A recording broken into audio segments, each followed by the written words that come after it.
there's a big difference between risk and a terrible idea. And I think the two confuse each other a lot. And for me, risk is knowing and being comfortable with your failure. For me, it was the business doesn't work out, it goes under, and I get another job at an agency or something else. And if I can sleep at night knowing that the worst that's going to happen is that doesn't seem like that big of a deal. Why not take the risk in my mid-20s when I don't have anything to worry about versus a terrible idea where you do not know the impact of your failure? That's scary. Spend time figuring out, like, if this goes south, what does that mean? And the answer can't simply be like, like the idea didn't have like any legs. Like, figure that out beforehand. Like, for me, the agency model is so clear. You don't need an idea. We're doing a service for money, and the service has to cost more than what it takes to actually service it. It's straightforward. But whatever you're trying to build, understand what the downside of your idea, your business, all that looks like. And if you could sleep at night knowing what failure looks like, that's half the battle. Welcome back to Secrets of a Corporate Game.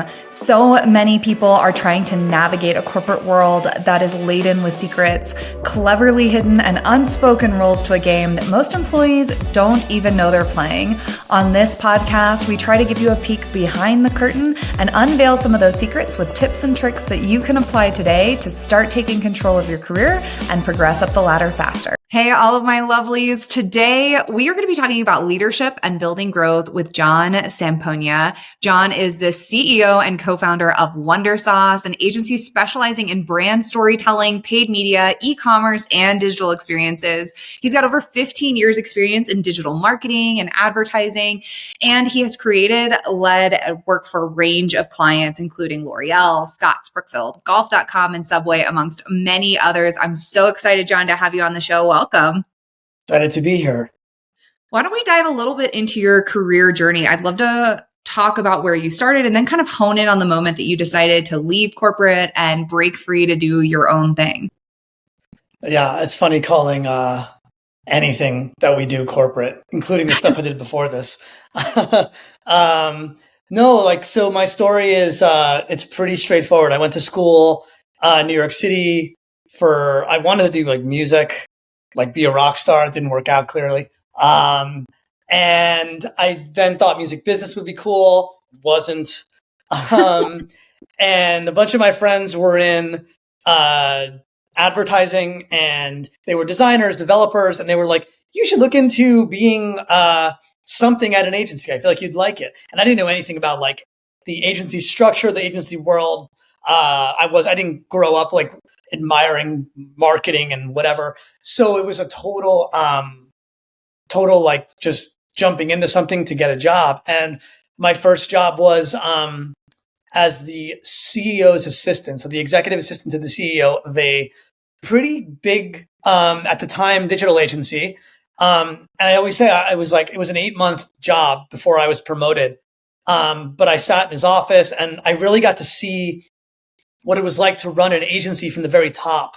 And I got to experience the role of like the team and clients and how different disciplines come together to produce work. So I never kind of got into this to be like the best strategist or account person. And like one day I'm going to like be the head of whatever. It was just kind of like, this is an interesting model. And I think that like really early kind of phase of my career helped shape the next 15 years or so, where, fast forward 3 or 4 years, I was like a way overconfident 26-year-old that thought he knew a lot. And I had met some friends at a different place, different agency.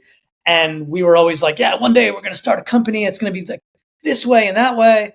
And, in terms of that moment that you asked, I remember like we used to like work, and then like anyone else, we would go out after work and have like happy hour, and all we would talk about is work. Just like, what happened? How did this project, why was it positioned this way? Why are we doing process that way? And we were like super passionate about just like producing good work and like a really well-run business. And we always had this idea that one day we would start it. And this narrative just kept building over the course of 6 months until finally we were like, let's just do it. And it was two of us at the time. We quit our jobs that were like good jobs. And this is coming out of a recession in 2011. And it was December of 2011. And we basically had enough money to like live for 3 months. And we had one project that we were confident we would win.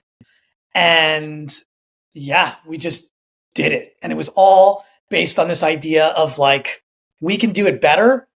And why not when we're 26? Is there like, there's no magical age. So yeah, that was really the kind of the beginning.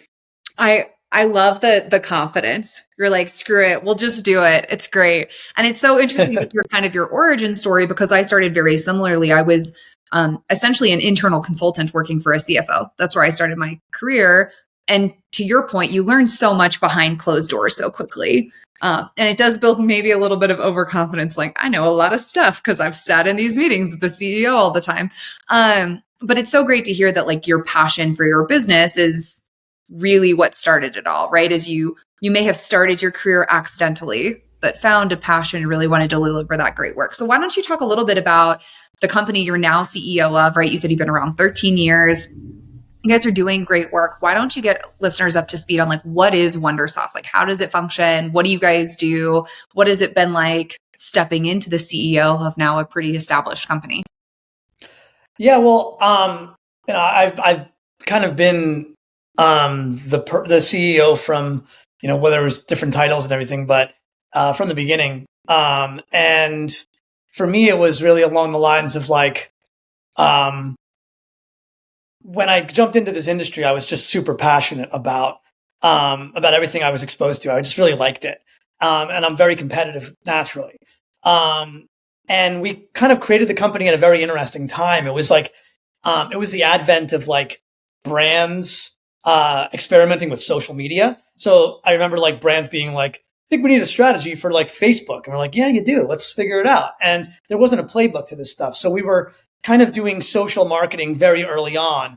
And we were pairing that with the work that we grew up doing, which was like website development, mobile applications, e-commerce experiences. So everything from like the strategy, the user experience, the design, the build. And then, like I said, very early on, just like helping our client partners navigate through social, placing like the early days of like Facebook media buying. And before you know it, you've got this like the makings of like this quote unquote full service company, which is a dirty word. So I guess like the crusade of the last, we'll call it like 10 plus years, has been trying to prove that you can be a full service company and not deliver shitty work. So we're a team of about 75 people based in New York City. And it's one part still doing a lot of like design and build. So websites, mobile applications, e-commerce, etc.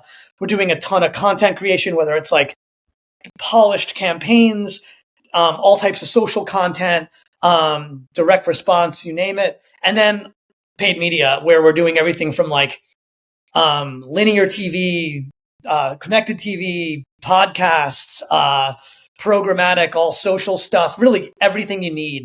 And really, it's trying to prove that you can kind of deliver incredibly high, performing work across that entire customer journey.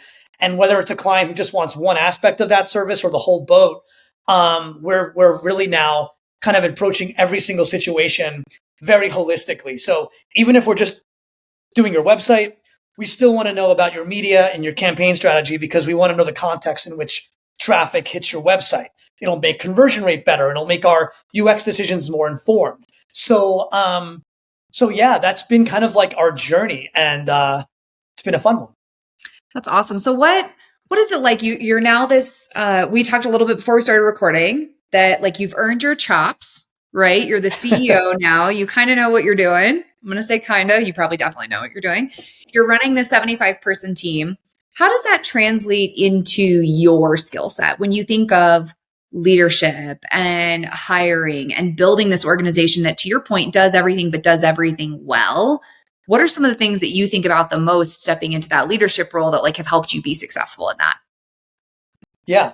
Um, it's funny. I think like my perspective, and it was a perspective of like my business partners too at the time. It was like we don't have a CEO. One day we'll have one, and it will be one of us. But right now we're figuring out like blocking and tackling. You do the creative stuff, you manage the business, you do whatever.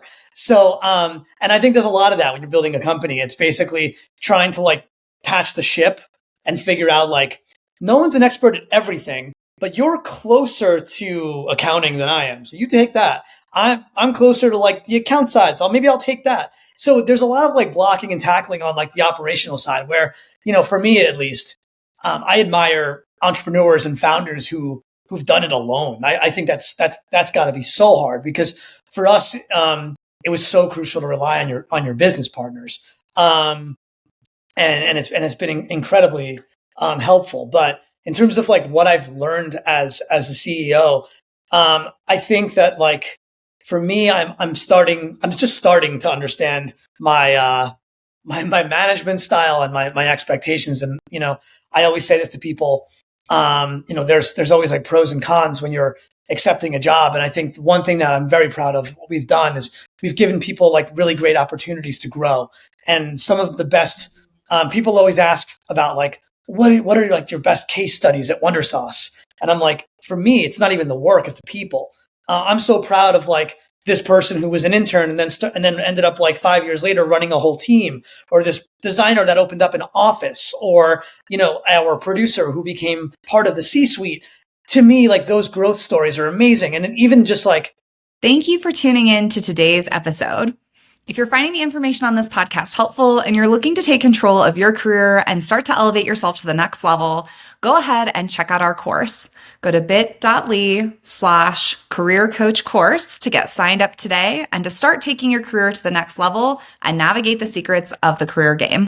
If you spent a few years at Wondersauce and then you left, looking at where they've gone, and these people have amazing careers at really cool companies, way bigger and more established than Wondersauce. And I feel really happy that like that little kind of period of time was valuable enough for them to keep going. And I'm not saying like we were valuable, they were, but the system. So for me, I look for people that get excited by the idea that like working at an agency is going to be chaotic.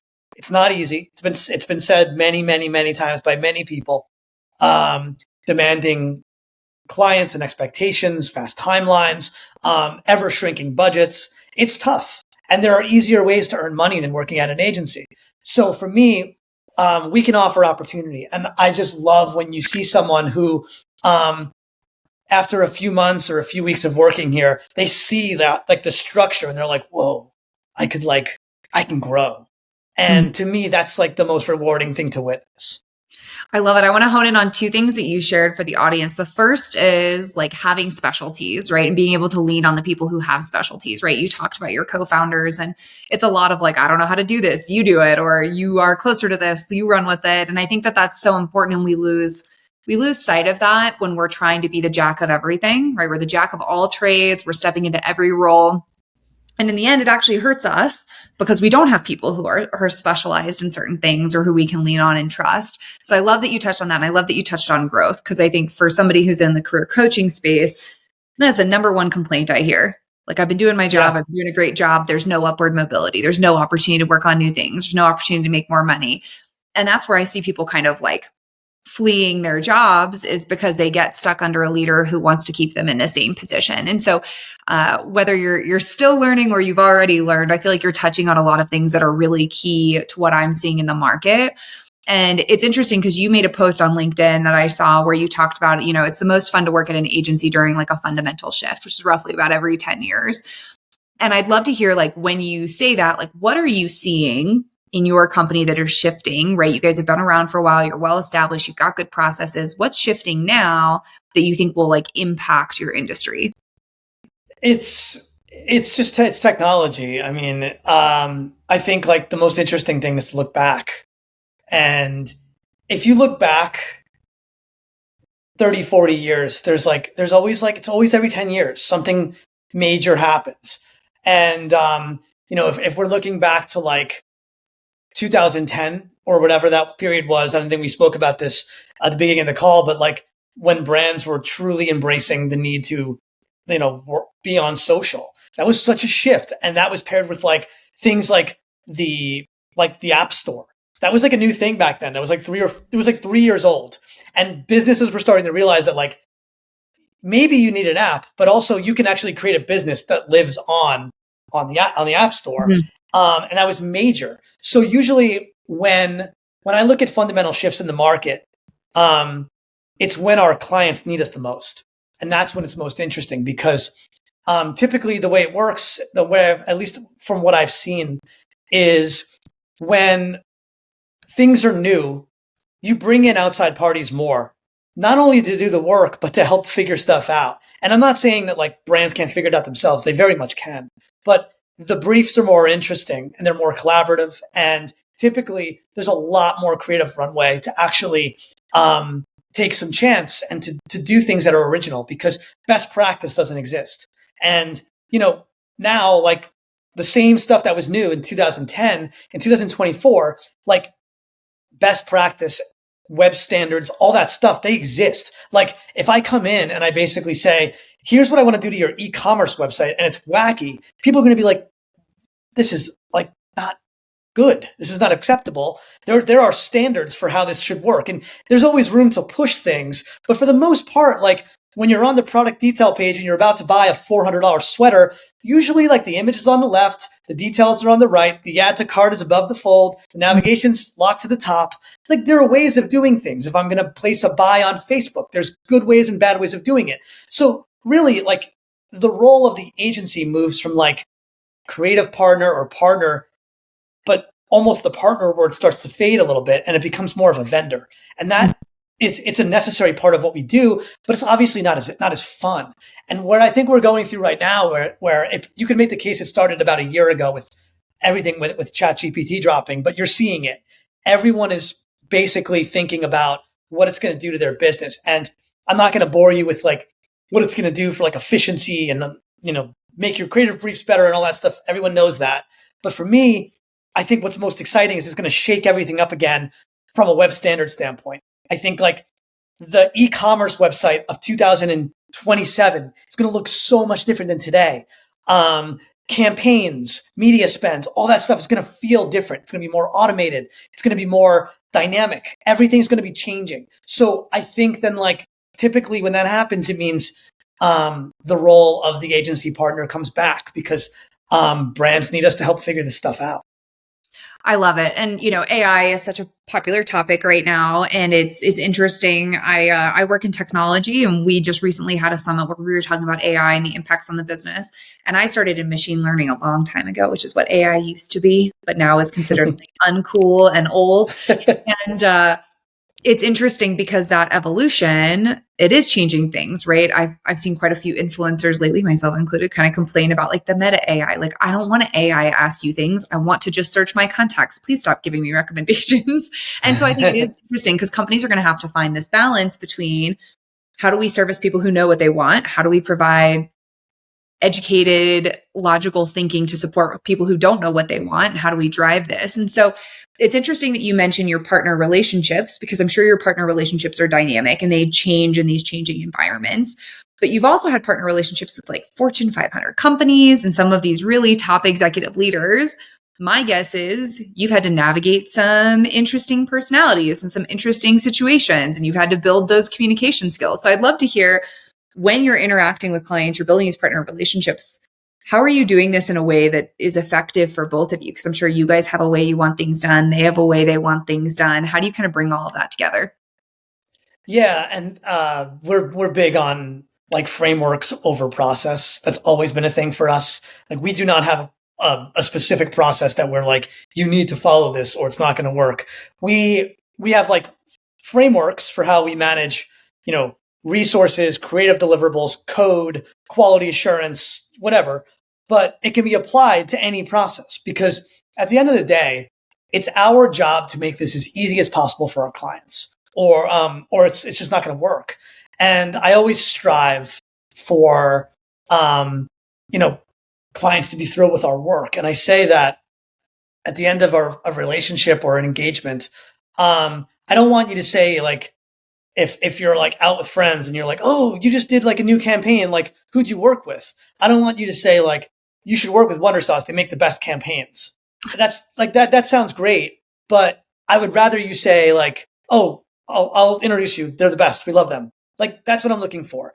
We're looking to make the process of getting to the end result pleasant for all parties. So we spend a lot of time actually thinking about how to design process for clients, where it's going to work. And one of the first things we do, honestly, is when we're onboarding with our client, we're laying out key milestones. We'll very much ask, like, talk about your company. What's going on? Who else needs approvals? Are there any potential things that are going to happen? Like this person out of left field, super passionate about something that no one knows about and is going to like kind of upset feedback. And we'll actually sit and kind of like, not as literal as like looking at an org chart, but like trying to map out like who needs to be involved when and what can we do to give our main client everything they need to look incredibly good at their company and put them in a position where they can get the right feedback, get the right approvals in such a seamless way where they feel confident about it. And they feel like there's never going to be a surprise when they're talking to Wondersauce. Like I felt good about it, but they just like hit me with a curveball. Oh, and now I'm like really confused. So we spend a lot of time understanding how to structure a process, but more importantly, figuring out how to make our clients, our direct clients' lives easier and how we get them the answers they need. So that's my biggest piece of advice. It's just like have very direct conversations with your client partners about like how do you make them look good? That's what this is all about. There's such a good lesson in what you're sharing, John, because if we think of the audience in the corporate world, we should be treating every interaction with coworkers exactly how you're describing.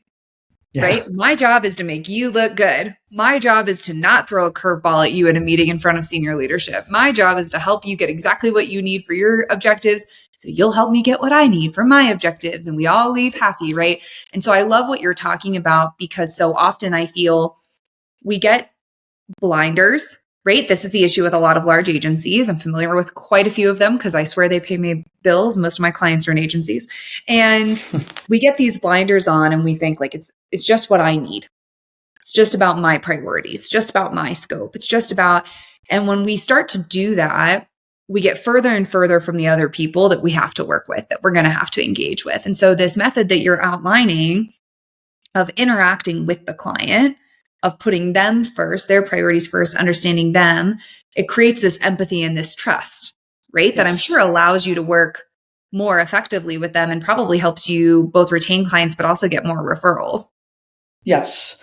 We've never done like outbound marketing or we don't have like a business development person that does like cold calling or we don't do anything like that. Our business from day one has been inbound. It's been people that contact us because of referrals, word of mouth, client direct, recommendations. So it is in our interest to just deliver great work and ultimately establish, strong partnerships. And I like to say, like, I don't know the exact number, but I want to say it's like well over 90% of our clients work with us for multiple projects, if not for years on stuff.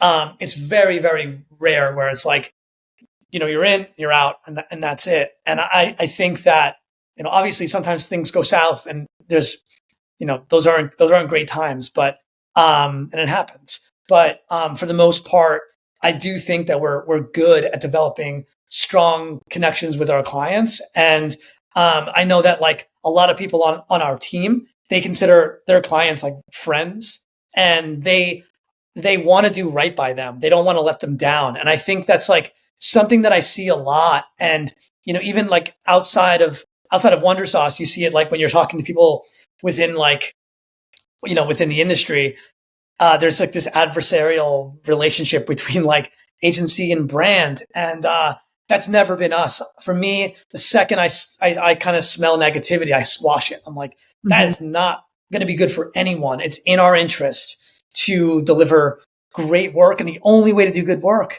is if we have a strong connection, both from a communication standpoint, because at the end of the day, like, I think like the communication is everything in delivering good work and making sure your team is happy. Yeah. Communication is king for sure. I mean, in the corporate space, we talk about this. In the relationship space, can you communicate effectively? Like everybody's going to get frustrated at some point about something, right? In any relationship you have, whether that's corporate, whether that's a client relationship, whether it's your spouse or your kids. And so how do you communicate through that and build those skills? And I think it's great, all of these things that you're touching on, because they've made you really successful in starting a business and scaling a business and having this rapid growth. And at the same time, it's a really transferable skill set for anybody who's listening, whether they want to start their own thing or they want to be successful in corporate. How do you start to apply these there? So there's one other thing that I wanted to touch on today in our episode, which is you did a lot in a really short period of time, right? You left what you even said was like a good job to go out on your own with some friends, start your own business. You scaled really quickly. You built this successful empire.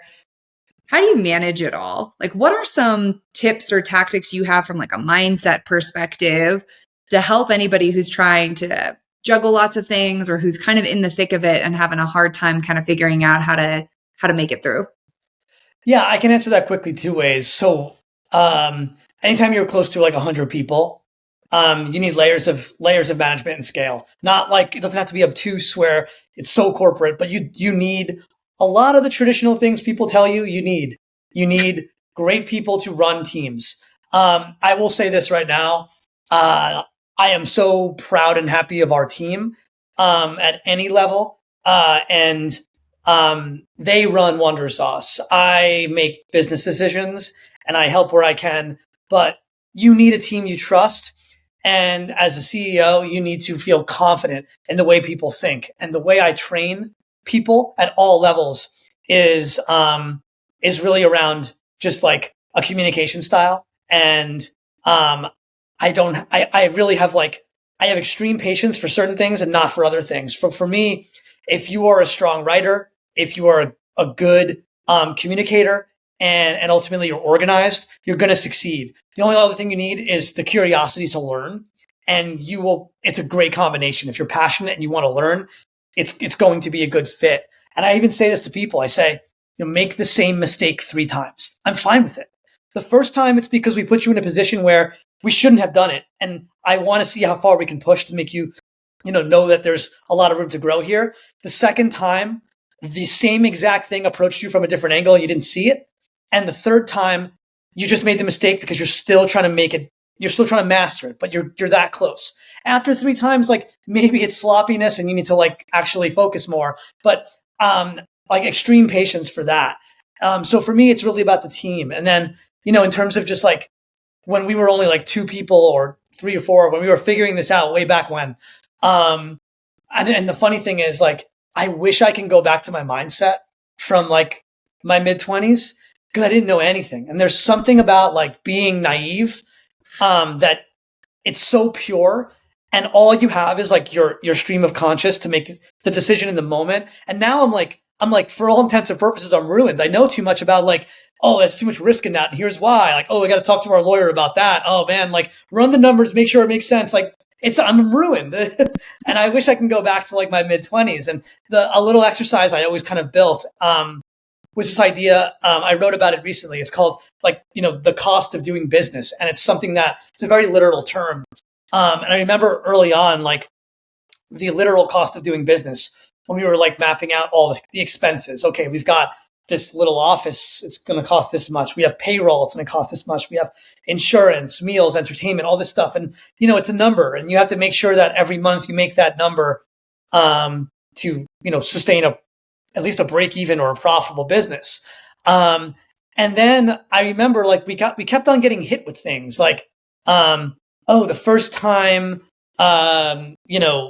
the bank did this, or the first time there was a legal review with a contract that went south, the first time an employee was upset, all these things, right? And it would throw us into a spiral, and I wouldn't sleep at night. I'd be really stressed out. And that's when those problems kept happening around a contract, person, client, this, that. You start to build, okay, this isn't like a freak accident. This is like the cost of doing business. So I would start working in non-line item things into my mental balance sheet. So in addition to like making money to pay all these things, down the list would be things like, there's always going to be an unhappy employee, an unhappy client. There's always going to be something that I have to dig into operationally, et cetera, et cetera, et cetera. But basically, the repeatable things that are not the nuts and bolts, the financial side of running a business, when you could start identifying them as the cost of doing business and figure out how to deal with them. And you have a routine, a process. Sometimes it even says like, great, this person's going to do that going forward. They're more qualified to do it. I want to be involved in this answer. And it's funny. The same things that keep you up at night, 6 months later, they're still happening. They're not keeping you up at night. And there's more things that are now keeping you up at night. And you figure out how to operationalize and scale those things too. And then you look out for the random, like one-offs that are not cost of doing business. They're one-off scenarios that are just anomalies. And those are like, okay, all hands on deck. We need to figure this out. This is weird. And this is not like a recurring thing. And if it is, this is not a good business anymore. So that was kind of like a mental tip that I still use to this day. And it's funny. I get text messages from like people that, no longer work at Wondersauce that may be like running their own companies and whatever. And they'll say, I'll get a text message randomly on a night and like, LOL, cost of doing business. Got to tell you about this story today. And I'm like, oh man. I love it. No, I think that's a great practice to build because it brings into the reality of the situation. Like, things aren't always going to be perfect. They're not always going to run the way we put them in our spreadsheet with our perfect plan. And how do you start to anticipate some of those costs of doing business, I think is great. So if you were going to give advice to one person who's listening today who maybe wants to start their own company or they're looking to find more success, what's one thing you would go tell them to do that you think will make their life better? I think like go into it with the right intentions.